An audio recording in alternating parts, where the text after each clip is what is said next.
1. We're back for second inning of it. So far, it's not a huge scoring game, and both these teams have the potential to do that. There's been a lot of action and some really good, some good hits. Great defense by the Flyers so far has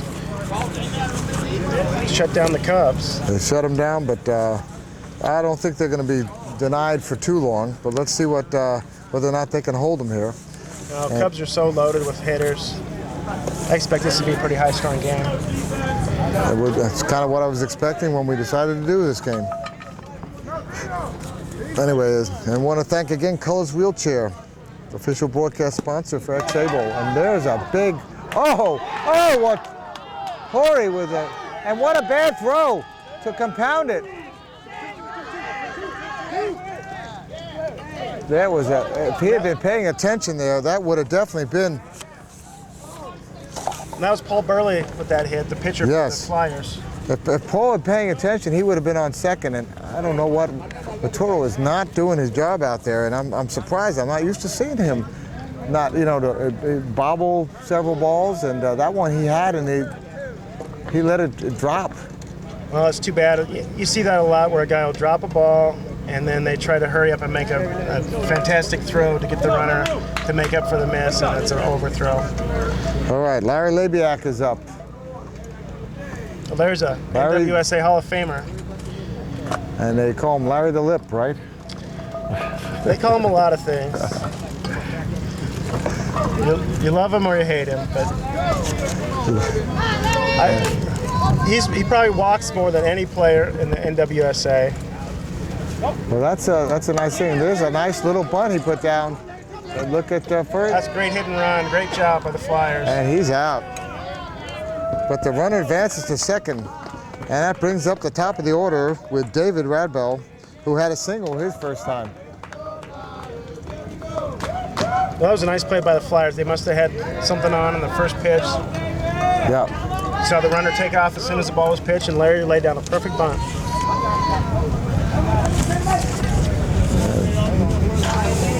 David, 29 years old or about that, a paraplegic, plays basketball and softball for quite a long time. And he puts the ball in there. They hold the runner at second, and they get him out at first for a nice play there. Wow, he really got down that line, but it was a great play. That's the Cubs defense I'm used to seeing out there. It is, and you saw Dave Lewis experience at first base there. He made a really nice scoop on that ball. Dave is a co-captain of his team and just a phenomenal player. But I haven't seen him play at, usually I see Dave at second base, so. Well, this is his first year that I've ever seen him play second. He's been playing first for years. Really solid first baseman. He's been on this team and won several championships, so that's where it's good to have you here, because you have a little bit more history about some of these players.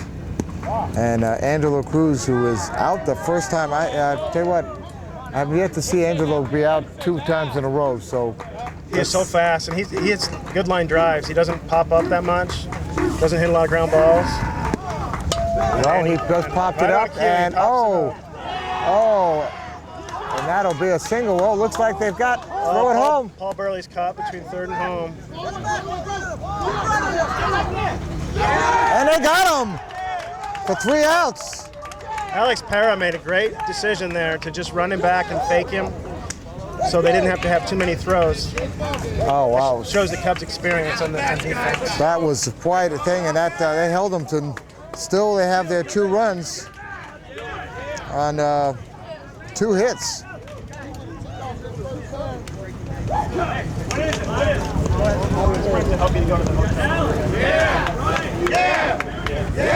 Let's see what the Cubs can do in the bottom half of this inning here. They've still got some big hitters coming up here with Alex Para, who's a real serious pitcher as far as it goes. He has a lot that he puts on the ball. He said he's getting used to not having his original, well, Larry Labiak was his catcher for years. And so I think in Dan Ferrari, finally, I think he got comfortable with Dan, and now he's got Chris Studwell here. Yeah, he had Dan all trained to be a really nice catcher. So he's got to start over again. All right, and coming up, Alex Para, Brian Bell, and Hector Jr., which is... Let's see if Alex hits it to the right side. He really prefers, seems to kind of shoot for hitting in the right center gap most of the time. This is the one I'm working on. Oh, it's So, He's one of their veteran hitters that it's just really hard to get out. He's got really good speed. That's one of the Cubs' hallmark is they have so much team speed. well, again, another basketball player with those wheel, what do they call them, the bowls, the wheeling bowls or something, or I don't know what they, which Dan Ferrara happens to be the coach of. Ooh, nicely hit, and that's going to be a close one. The throw, got him. What a play that was. What He a hit that play. ball so hard. That was a huge play by, Is that Paul Smith that made that play? let's see what we have here. We have somewhere the information on the fielders. Here it is. Yeah, Paul Smith with that play. Huge play there.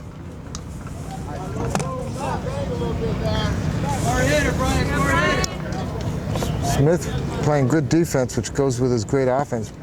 Brian Bell, another basketball player, and this is someone I saw play very seriously. He was a forward playing on that University of Illinois team. And that national championship for the Fighting Illini.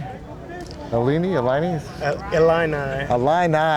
me, I'm gonna have to get that straight because we'll be covering them again. That is hitting the gap, and that is going to be a tough throw, and that is a bad throw.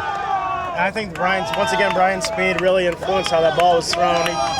He could take second base on that. He had to hurry up and make a throw that wasn't quite natural for him. No, that was a huge Team throw. speed does a lot for you.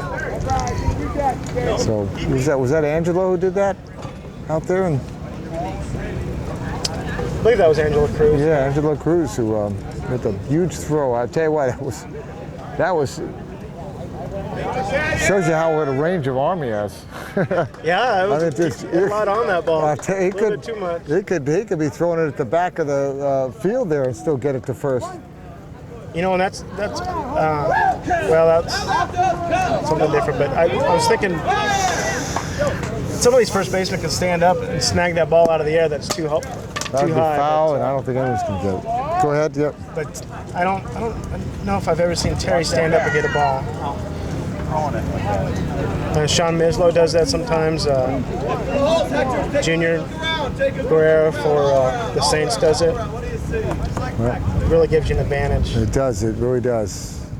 Hector Perez, or Hector Jr. up, the third baseman. And he puts the ball in play, and he finds the gap. Brian Bell digging for third. He was off the bag. Good. It was a great throw. Renee's throw was in time, but Terry Terry Boyd. off. Yeah, Terry was just men on the corners here, and they still won out. And Jose Pena is coming up, and that's such a great baseball name, isn't it? If I was going to name a baseball player, I'd call him Jose Pena. I think there is one, isn't there? Let's see. There was a Tony Pena years Yeah. ago. And Jose sure there is Cruz. one I know there's a Jose Cruz. So anyways, if there isn't a Jose Pena, there should be one, or there's one probably in the minors that's coming up somewhere. But he's He had a little talk with Sam, the third base coach for the Cubs. So I wonder if a little hit and runs on or some play. let's see. They could possibly do a squeeze play here.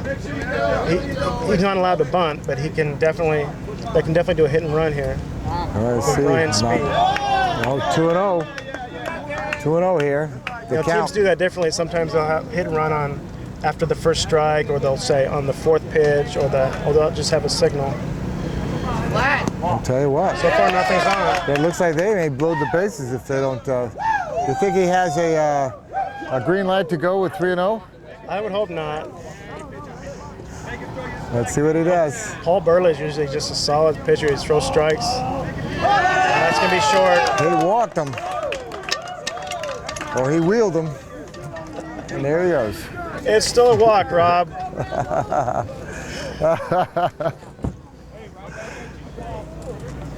Anyway, here we have Chris Studwell, the catcher, coming up somewhere. Well, this is our first look at Chris this year.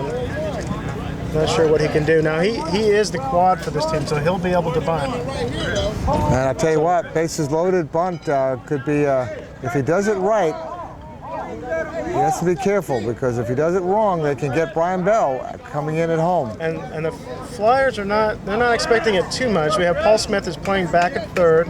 The shortstop is coming in just a little bit. A little bit, he's coming in a Now lot. he's way in. Yeah, So they're expecting some play to be on.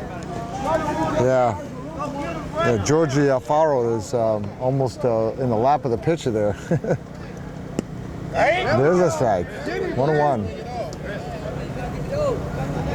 Okay, so nothing yet. We haven't seen anything yet, but we'll see. Okay. Oh, that's an out there. Struck him out in 3 pitches.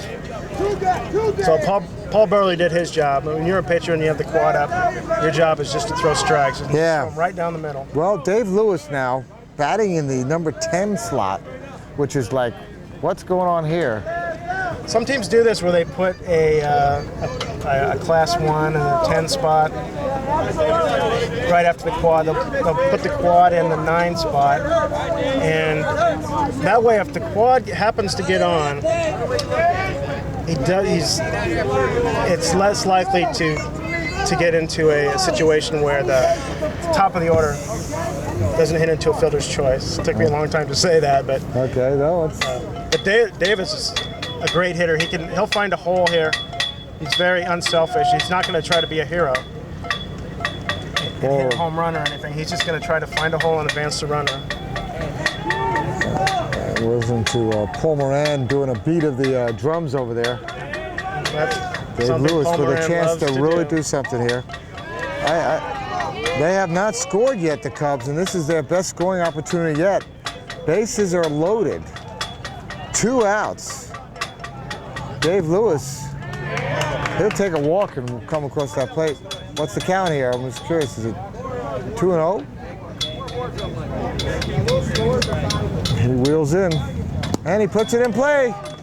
That's going to be, I think, an easy out, and that's going to end the inning. And that's not what they were hoping for. At the end of 2, the score is still 2-0. And Greg Suing and Rob Rowan will be right back for the 3rd inning of play.